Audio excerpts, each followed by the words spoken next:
Ovdje neko ću da pitam ljude šta vi mislite.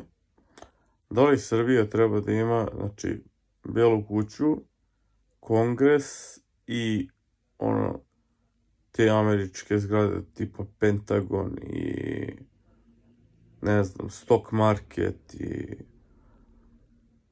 da budu baš vrhunske građevine.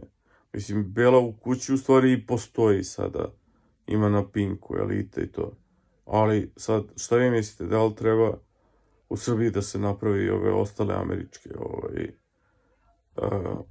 građevine zgrade, da imamo, jel te, senatore i predsjednike i one, kako se zove, reprezentativce i berza i kongresmene i eto.